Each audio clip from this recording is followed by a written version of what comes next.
tivesse a certeza de que ela se comunicaria conosco decorridos os 40 dias.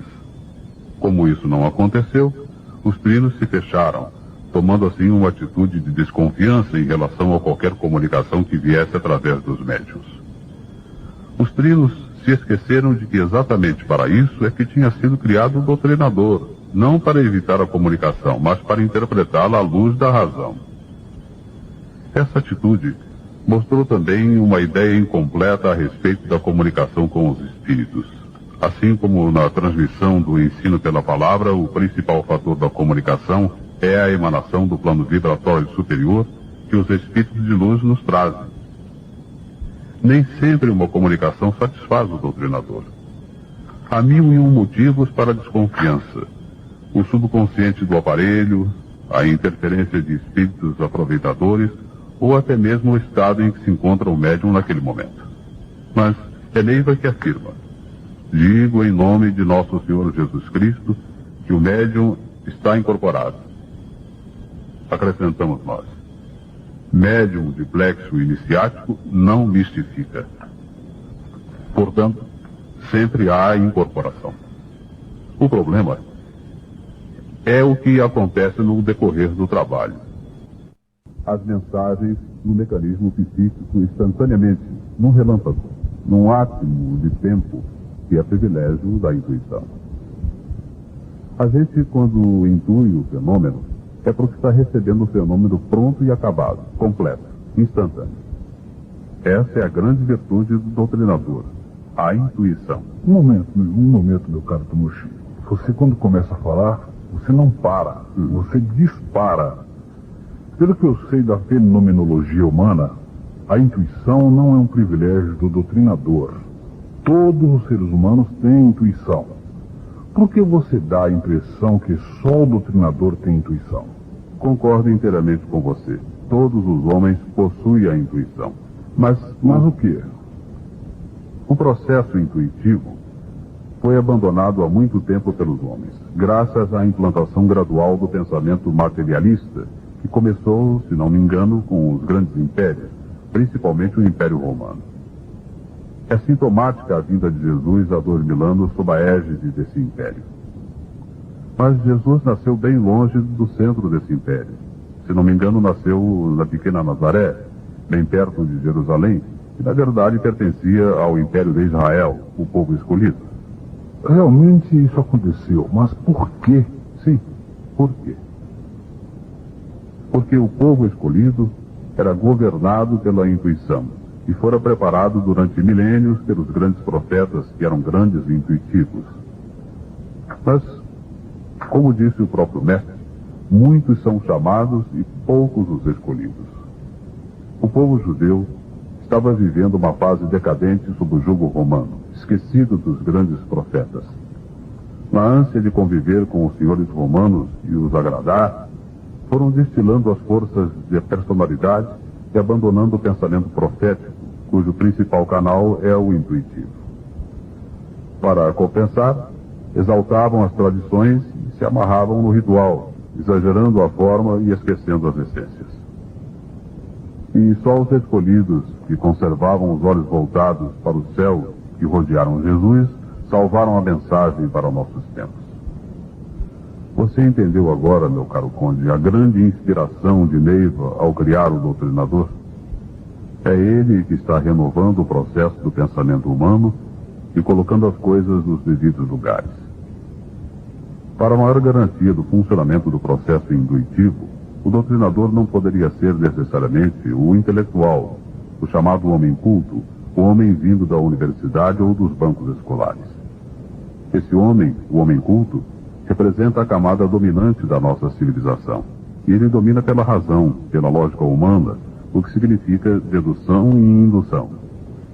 E a banqueta humana está caindo exatamente porque tem 3 pernas: a dedução, a indução e a intuição.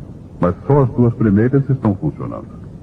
Mesmo os homens que não têm escolaridade, mas têm o poder, seja pelo dinheiro, seja pela política, eles precisam, para sobreviver, de se haver com os cultos. E, como consequência, abandonam a intuição, às vezes até envergonhados das inspirações que a intuição traz.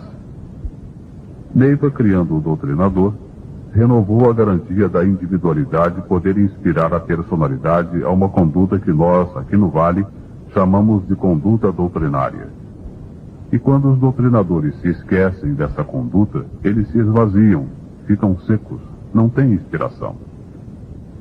É que o seu interoceptível não recebe alimento. Que é, como é mesmo, o interoceptível? É um mecanismo etérico, um sistema condutor, elaborador e emissor de ectoplasma, dividido em 3 fases: ectolitro, ectolítero e ectoplasma. Isso é conhecido da ciência? Não, não é. Esse sistema foi uma revelação de Neiva para os doutrinadores. A ciência se ocupa muito do verificável, do palpável, seduz e induz, mas intui apenas uma pequena escala. E sendo um sistema etérico, ela não desconfia. Nem mesmo o ectoplasma, que já foi fotografado em sua condensação, seduz muito a ciência em termos científicos. Foi por isso que se criou uma parapsicologia, cuja base científica é duvidosa. O interoceptível pertence a uma ciência espiritual. E como se faz a ligação entre a individualidade e a personalidade? Exatamente pela intuição. A personalidade só tem a experiência de uma vida inteiramente condicionada pelo karma. A individualidade tem a experiência de todas as vidas que o espírito viveu, tendo ainda a vantagem de não estar condicionada a um mundo físico. Quando pela conduta doutrinária o homem se liga à sua individualidade, ligação essa que é feita pelo canal intuitivo, ela, a individualidade, transmite a mensagem de uma longa experiência exaustivamente vivida e o homem erra muito menos. Erros humanos. Estou começando a compreender o que se passa no Vale. Erros humanos resultantes de julgamentos que contradizem a lei de Jesus. E nessa altura dos acontecimentos, seria de se esperar que os jaguares estivessem o suficientemente espiritualizados para terem superado essa faixa. Às vezes eu me pergunto se Neiva não previu isso tudo que acontece. Depois eu me lembro da lei de ação e reação e sei que ela não poderia ter previsto. Ninguém sabe como uma pessoa vai reagir diante de uma situação, até que ela aconteça, nem mesmo a própria pessoa. Eu lhe expliquei exaustivamente o problema da intuição e ligeiramente o do sistema interoceptível. Acontece que quando o indivíduo manipula com mais intensidade a força da Terra, num baixo padrão vibratório, o interoceptível fica saturado de ectoplasma pesado, e ele perde então a agilidade, a sensibilidade da intuição, fica cego e surdo, aguçando seus instintos anímicos, e consegue apenas um precário contato com sua individualidade. Nos nossos médiuns, por terem um plexo iniciático, isso resulta em lapsos agudos de consciência e distúrbios orgânicos. O médium fica inquieto, desarmonizado, tenso e pode chegar mesmo a se revoltar. É que nessa situação, se ausentando da tolerância, da humildade e do amor, ele começa a se voltar contra os outros, esquecendo do que Neiva dizia com frequência. Em qualquer hipótese, volte-se contra si mesmo. Tantos problemas: comunicação, intuição, personalidade. A vida na Terra é difícil. Ainda bem que a vida não dura muito, que tudo é precário e provisório. E no seu planeta, a vida é mais fácil? É muito diferente. Ele também é iluminado pelo que vocês chamam de sistema crístico, mas nós não temos religiões como vocês têm aqui. Isso que vocês chamam de religião, para nós, é um fato natural. Faz parte de nosso organismo, da nossa vida cotidiana. Nosso canal intuitivo é muito mais amplo. Nós vivemos muito mais do transcendente.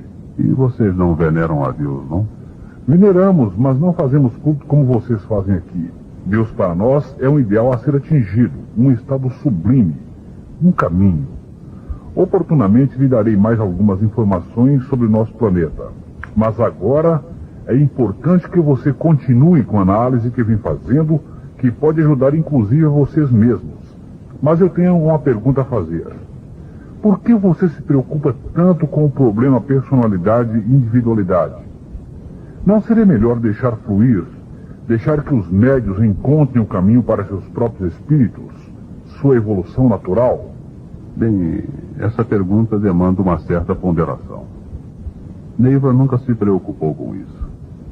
Ela acompanhava a evolução de cada um, ia resolvendo os problemas mais contundentes com o poder da magia e tinha uma grande versatilidade, quer dizer, ela adaptava os rituais à realidade humana.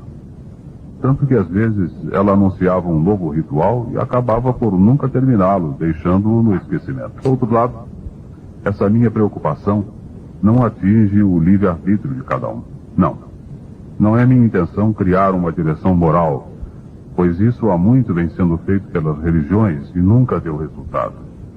O que me preocupa é a estrutura do sistema, é ensinar a vida fora da matéria, trazer o transcendente para o dia a dia, abrir a esperança para uma vida mais ampla, uma realidade vivencial mais rica, mais produtiva.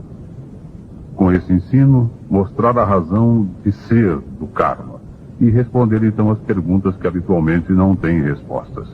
E a chave do Evangelho está justamente aí, nessa relação personalidade e individualidade, no que é transitório e o que é eterno. Neiva ensinava tudo isso, mas tinha peculiaridades no seu ensino que nós não temos. Ela emanava, ela envolvia as pessoas no seu manto de ternura, pois não conseguia mais vibrar negativamente. Nós ainda estamos num estágio muito abaixo e por isso temos que recorrer a métodos diferentes de ensino. Mas é preciso ensinar. É absolutamente indispensável se quisermos fazer vingar esta missão. E repito o que disse há pouco para você. A diferença entre nós e os outros grupos religiosos é justamente nesse ponto. Não somos um agrupamento de personalidades. Somos uma equipe de individualidades. Há uma preposição clara que nos foi ensinada, que nós temos capacidade de varar a barreira do nêutron, que aliás é a base de todas as iniciações que recebemos. E fomos consagrados nessa premissa. Pois como seria isso possível se não soubéssemos dessa diferença entre nossa vida transitória e nós mesmos na vida eterna? O nêutron separa as dimensões, e para que haja um contato com nossa individualidade, que está do outro lado do nêutron, do nosso eu superior, é preciso que a gente tenha consciência dessa vida que é fora da matéria física. No calor de nossa batalha, no dia a dia de nossa luta, muitas vezes a gente se esquece da guerra, da luta entre o bem e o mal, que afinal de contas é a razão de tudo, de nossa existência como médiuns deste amanhecer. Há muitas razões para que a gente tenha consciência dessa diferença entre planos, e uma delas é que a dimensão de nossa personalidade é densamente habitada pelos espíritos desencarnados que não têm um corpo físico, mas que se alimentam do nosso ectoplasma, de nossas energias kármicas, e vivem num permanente intercâmbio com a gente. Como a gente poderia se defender desse mundo invisível se não se socorresse de nossa individualidade, de nosso eu superior? Porque Neiva se preocupou tanto em nos revelar nossas origens, nossas encarnações anteriores, senão para que nós tivéssemos um parâmetro, um ponto de referência nas nossas individualidades e assim melhor cumprirmos as nossas missões. Nessa altura de nosso intercâmbio, vendo que você confia na seriedade de minha missão junto a vocês, quero fazer uma pergunta mais direta, mais pessoal, a qual você pode responder ou não. Qual o posicionamento dos trinos em relação a você? Bem, não posso responder a essa pergunta sem fazer um certo julgamento. Mas vou tentar a resposta baseado em comportamentos ostensivos evidenciados publicamente. Os trinos amam a esta corrente, que ela constitui a razão principal de suas vidas. São jaguares que lutam sem parar, residem aqui no vale e dedicam todas as horas livres ao trabalho. Mas as interpretações que fazem do vale são um tanto diferentes da minha, e nisso reside a raiz de nossas dissidências. Nunca tivemos a oportunidade de ouvir a interpretação do mestre Sumanã, por exemplo. Quando nas poucas reuniões dos trinos, ele quase não se manifesta. Seu trabalho principal é na sala de cura, e vez ou outra ele participa dos rituais que exigem presença de um trino. Já o mestre Araquém é onipresente em tudo que sucede no vale, se ausentando apenas na política administrativa local, que mais afeta a família Zelaya. Nas reuniões dos trinos, ele habitualmente fica calado no decorrer dela e gosta de dar a sua opinião no fim. Ele tem um forte temperamento e procura sempre reduzir os problemas a preposições simples. Não gosta de complicações filosóficas. Mas sua fala tem sempre um sabor de veredito e quase sempre é o que decide o assunto em pauta, pois é muito acatado pelos outros trinos. Com relação ao quarto trino, Ajarã, ele traz sempre para as reuniões um clima risonho, não gosta de formalismos. Procura falar sempre dos assuntos dos tempos externos, uma vez que vive a problemática desses tempos quase sozinho, a nível de trinos. Quanto a mim, a inadaptação às reuniões é quase total. Quase sempre saio meio frustrado, ou por não me fazer entender, ou por ter uma posição muito diferente. Nem sempre falamos a mesma linguagem. As reuniões antigamente, sempre feitas com Neiva, eram mais determinantes de uma orientação do que opinativas. Quando começamos nossas reuniões já sem ela, foi pouco depois do seu desencarne e muito pouco havia para se falar. Traçamos a política de nada alterar, cientes da transição, e ficamos a esperar. A nível de reuniões, com apenas uma pequena parcela de formalismo, a gente continuou se desconhecendo. Com tão poucos assuntos para tomar decisões e com uma política já traçada no início, pouca coisa havia para se discutir. O ano de 86 passou e nada mais houve que a grande saudade de Neiva. Mas, exatamente no dia 31 de dezembro de 1986, aconteceu o prenúncio do que seria uma situação daí para frente. Se fazia a despedida do ano como no tempo de Neiva. Soava a meia-noite, fazia-se um pequeno discurso e depois todo mundo se cumprimentava. Nessa noite não houve emanação. Os médiuns esperavam incorporações que não houve e todos saímos do templo meio frustrados. A partir desta data, o quadro foi se apresentando bem claro em termos de política interna.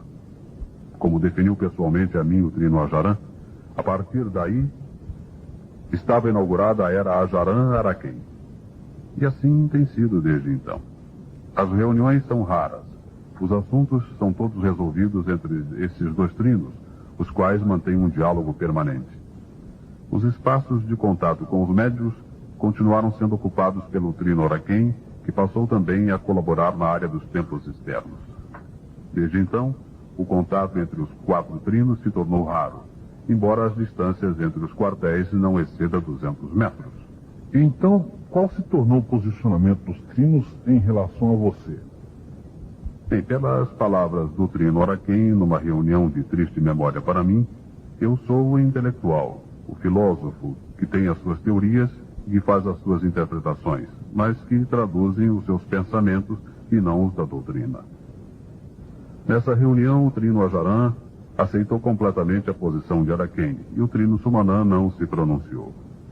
A partir daí, eu fui perdendo as oportunidades de falar em público e me retirei para o meu aledar. Essa é a posição dos trinos em relação a mim na personalidade. Mas isso tudo não tem a mínima importância, pois tem conotações kármicas e personalísticas. O que importa, e muito, é o conceito, a interpretação, a maneira como as pessoas, os trinos principalmente, entendem o que é o vale. E como os trinos interpretam o vale? Eu francamente não sei como o trino Sumanã vê o vale. Ele não se abre muito, não fala. O trino Araquém vê o vale de uma maneira pragmática, entendendo que a missão principal é dar a oportunidade aos espíritos sofredores, e para isso é preciso trabalho. Trabalhar é a palavra de ordem do Araquém. Ele procura os ensinamentos de Neiva na sua pureza, sem interpretações filosóficas. É um executivo que executa aquilo que foi ensinado sem entrar no mérito dos problemas, sem discussões. Deixa a gente com a impressão de que ele é o único responsável por todas as tarefas do vale e que ninguém mais é capaz de fazer as coisas. O trino Ajarã vê o vale como templos externos. Ele imprimiu sua marca na direção desses templos e os controla com rigidez. Como ele mesmo diz, é o herdeiro de Quataí 108 e se sente então responsável pela missão de Neiva. Não tem muito tempo para mexer com as coisas do Templo-Mãe, mas confia na sintonia com o Mestre Araquém, do Mestre Araquém com ele, que estará cuidando muito bem do Templo-Mãe. Pelos pronunciamentos públicos do Drino Ajarã, a doutrina do amanhecer está sendo salva pela existência dos templos externos que já atingem mais de 60. A prova disso, afirma o mestre, é que a estrela candente é sustentada pelos templos externos. Nas iniciações e elevações, predominam médios dos templos externos, que são sempre em maior número. A preposição básica de ambos, Araquém e Ajarã, é que a doutrina do amanhecer tem que ser levada a todos os quadrantes, conquistando novos adeptos e se expandindo sempre, principalmente através de novos templos que vão sendo instalados. A ideia de crescimento numérico está sempre presente nos seus espíritos. Sempre se referem ao grande número de novos médiuns, de centuriões, de iniciações e de comparecimento aos rituais. E você? Tem uma visão diametralmente oposta. Para mim, todas as religiões que fizeram isso estão morrendo, embora o número de adeptos em todas elas esteja num fantástico crescimento. Todas as religiões estão crescendo e se expandindo, e isso é um sinal do fim dos tempos. O homem está descobrindo Deus um pouco tarde, pois a sentença já foi lavrada. Estamos fechando o 5º ciclo iniciático. Mas então, se não se faz a conquista de novos horizontes, que me parece sempre ter sido a finalidade da garra do jaguar, para que serve a corrente? Para que nasceu um clarividente? O que Seta Branca se propõe a fazer? O que Pai Seta Branca se propôs a fazer foi muito bem definido desde o princípio. Desde a instalação da UESP, e Neiva executou seus planos com fidelidade. O que está havendo é uma distorção dos objetivos feita por jaguares que não estão parando para pensar. Eu me lembro que nas primeiras aulas que se dava aqui no Vale, a gente dizia aos novatos que daríamos a eles um desconfiômetro e, posteriormente, um simancômetro. Que aparelhos são esses? Não são aparelhos físicos, não. Isso era apenas uma forma de expressão, uma maneira de falar. Queríamos com isso alertar o candidato para que não se deixasse enganar pelas primeiras impressões, desconfiasse e que depois disso parasse para pensar. Na UESP se praticava a caridade física, isto é, abrigava-se gente, tratava-se de suas moléstias, pois havia até um hospital coberto de palha. Os loucos eram amarrados nos troncos de árvores, mas nada se cobrava.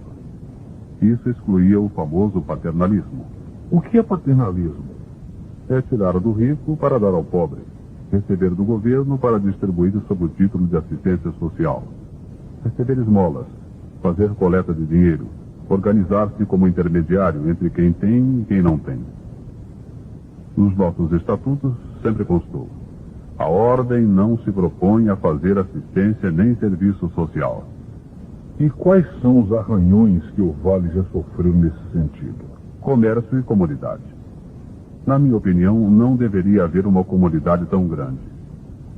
A ideia inicial era de morarem aqui somente uns poucos médiuns para atender às emergências. Mas aos poucos foi aumentando o número e hoje nós temos aqui cerca de 7.000 moradores. E isso gerou um problema não só em termos de casas de comércio, como de residências e lotes.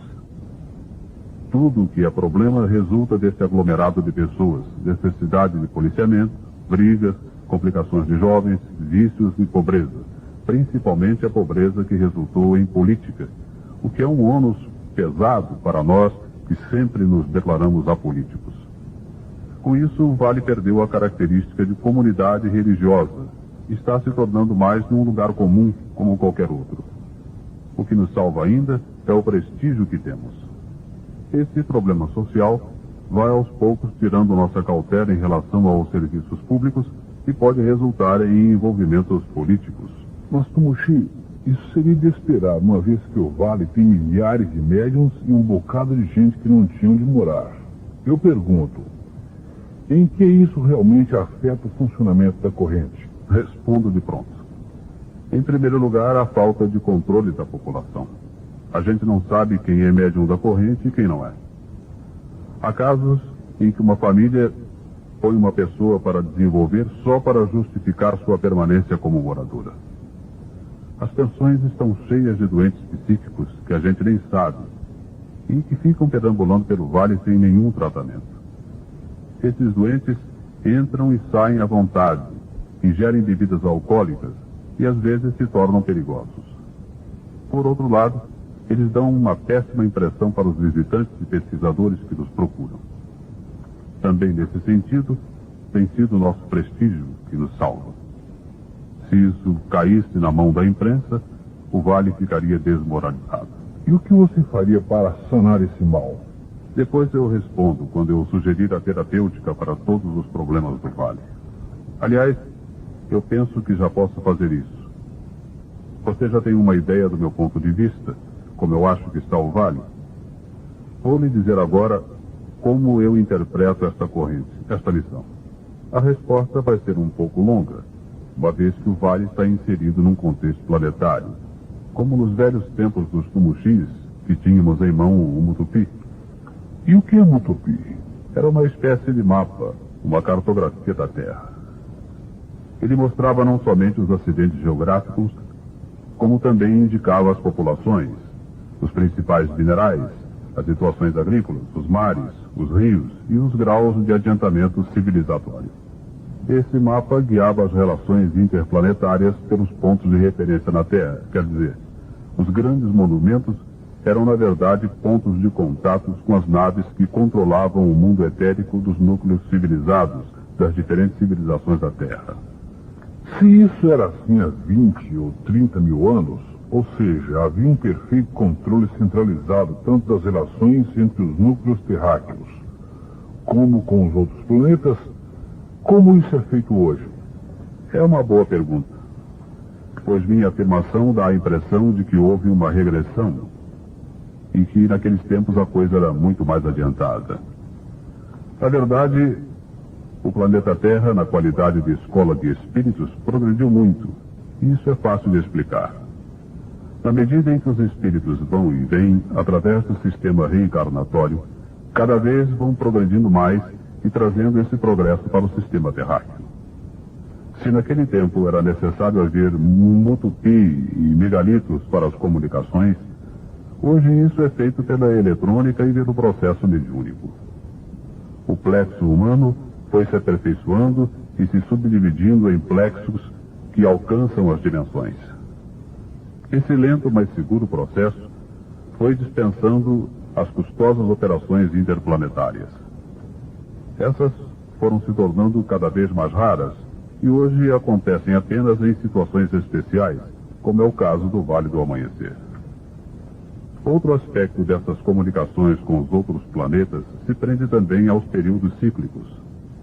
As crises que a humanidade vai enfrentando determinam o maior ou menor tráfego interplanetário. Nestes últimos 30 anos, a manifestação está sendo maior, tanto que se criou uma ufologia.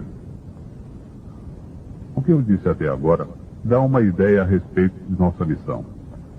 Ela é a mesma que nós tínhamos quando Iquitumãs, Tumuxis, Jaguares e outros nomes que tivemos no passado remoto.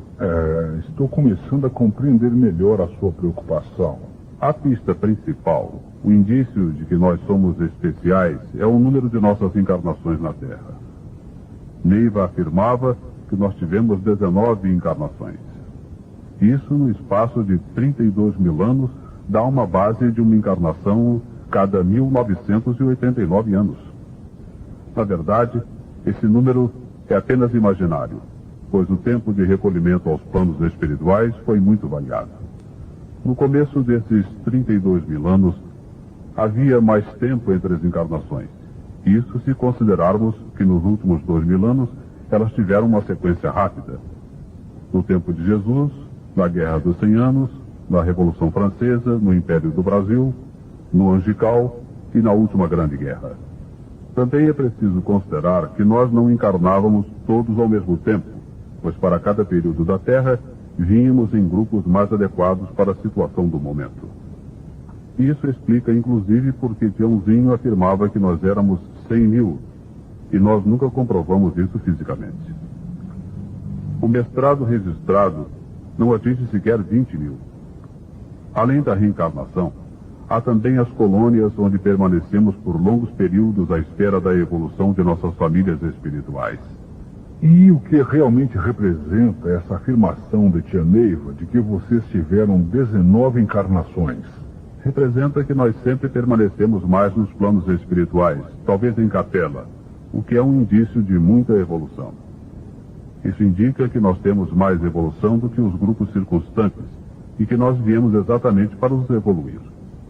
Isso explica também porque nós viemos sempre para junto dos poderes públicos, ocupando sempre cargos importantes, como nos traçou Neiva na organização do sistema de prisioneiros e relatou nas histórias de alguns membros de nossa tribo. Mas Tumushi, então dessa vez vocês não seguiram a norma? Pois são poucos membros da tribo que ocupam lugares importantes no governo. Você se engana. Quem garante que figuras-chave do governo não sejam jaguares?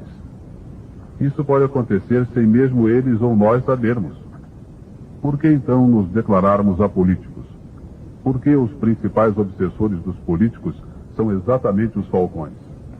Porque os falcões eram os antigos homens-pássaros de Yucatán, que éramos exatamente nós mesmos. E por que também Neiva fundou a UESB pouco tempo antes da renúncia de Jânio Quadros em 61 e mergulhou o Brasil numa crise que dura até hoje? E por que também nós nos instalamos exatamente num ponto de triangulação de forças com a Praça dos Três Poderes? As respostas a essas questões nos levam sempre para um mesmo ângulo de visão. Nós somos espíritos de muita evolução, participantes do sistema crístico, e desempenhamos um papel de destaque na evolução dos espíritos da Terra, estando exatamente no ponto focal dos acontecimentos que é o Brasil. Nossos caminhos, portanto, não são as velhas estradas desgastadas pelo tempo das religiões conhecidas.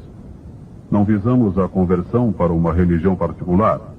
Não temos que crescer fazendo proselitismo, pois nosso número já é previsto por antecipação. Fazendo isso, nos lançamos nas aventuras duvidosas, espalhando preciosas energias crísticas, aonde não haverá receptividade. Estamos privando o planeta de nossa verdadeira mensagem, que é o Evangelho avançado, trazido por uma clarividente que vai servir a todo o planeta, tanto para o fim do ciclo, como para o início do outro ciclo, que temos o hábito de chamar o terceiro milênio. Embora fazendo isso na lei do auxílio, isto é, fazendo a cura desobsessiva para não fugir das lições do Mestre Jesus, enquanto estamos a caminho, estamos levando a mensagem de Seta Branca e de Tia Neiva para o mundo todo, e não para um terreno fortuito, onde a semente do Evangelho pode ou não frutificar. Nossa mensagem é para o espírito daqueles que serão os socorristas, e não para os que serão socorridos. Observe os conceitos que a clarividente nos ensinou e perceba que não são conceitos para as multidões. Veja as cartas abertas, como tem no seu bojo uma profunda ciência espiritual, cuja ciência só pode ser entendida por espíritos evoluídos. Essa é uma pergunta que tenho feito a mim mesmo desde minha iniciação nesta corrente. Por que uma ciência tão profunda, apreendida e escrita pela clarividente e dada para um grupo tão sem escolaridade? A resposta agora é de uma absoluta clareza. É exatamente para esses homens e mulheres que essa ciência foi escrita e ensinada, uma vez que a forma, a maneira de ela ser apreendida, não é da memória física, do cérebro, que depende de cultivo escolar. Ela é apreendida pela memória etérica, pelo canal intuitivo, que é o meio de comunicação entre o plano físico e o etérico. O processo intuitivo apreende as coisas mais facilmente quando faladas do que quando escritas, o que é uma prova viva do que estamos falando. Naturalmente, tem que haver as coisas escritas, mas estas podem facilmente se transformar em palavras. Não é à toa que o Evangelho de João começa dizendo que no princípio era o Verbo, e o Verbo era Deus. É, meu bom Tumushi, A sua visão da corrente é muito mais ampla, muito mais abrangente. Na verdade, ela é completamente oposta à visão dos seus companheiros de jornada. É verdade por enquanto. Mas eles vão chegar lá. Se eles foram escolhidos por Pai Seta Branca para presidir esta missão, eles não vão falhar. É questão de tempo e Deus não tem pressa. Eu tenho achado muito boa a oportunidade de dialogar com você, sabe? Isso me fez refletir muito sobre a nossa realidade e quanto mais eu penso, mais as minhas ideias vão clareando. O Vale do Amanhecer foi programado para ser uma universidade de ciência espiritual, de onde partirão as novas conquistas do ser humano para um mundo melhor. O corpo docente será composto pelo doutrinador. O corpo discente, os alunos, serão os dirigentes de todas as agremiações que procuram o progresso da humanidade. Para aqui convergerão, num futuro muito próximo, os cientistas e dirigentes das nações. Aliás, isso já foi profetizado pela Neiva. Quando estava sendo construído o templo, que começou exatamente pela elipse de pedra, Neiva mandou que o tio Beto fizesse uma sapata com altura e largura que uma pessoa pudesse sentar-se confortavelmente. Perguntei a ela o porquê do banco, e ela, segurando o queixo e cerrando um pouco os olhos, como se estivesse vendo a longa distância, respondeu: Estou vendo os presidentes das nações sentados nesse banco e meditando sobre seus problemas de governantes. Beto até hoje não completou esse banco, essa sapata. Não seria uma boa oportunidade fazê-la agora? Bem, meu caro Tumushi, meu tempo aqui está acabando. Preciso voltar às minhas atividades. Você sabe, assim na Terra, eu creio que você não precisa se preocupar tanto. A corrente entrará no caminho certo, pois tenho certeza de que Pai Seta Branca e Tia Neiva acompanham tudo de perto. Não se esqueça de que tudo o que está acontecendo já estava previsto nos cálculos siderais. Você se lembra do que me falou da imprevisibilidade da reação humana? Mas essa corrente não vai falhar pelo simples motivo de ela ter sido estruturada para aguentar quaisquer abalos. Salve Deus, Tumushi. Espere um pouco. Você voltará? Não sei. Deus é quem sabe. É que eu queria mostrar a você a plataforma que eu vou construir para essa doutrina. Faça essa plataforma que eu saberei. Pode ter certeza que eu o estarei ajudando. Salve Deus. Temos um compromisso privado.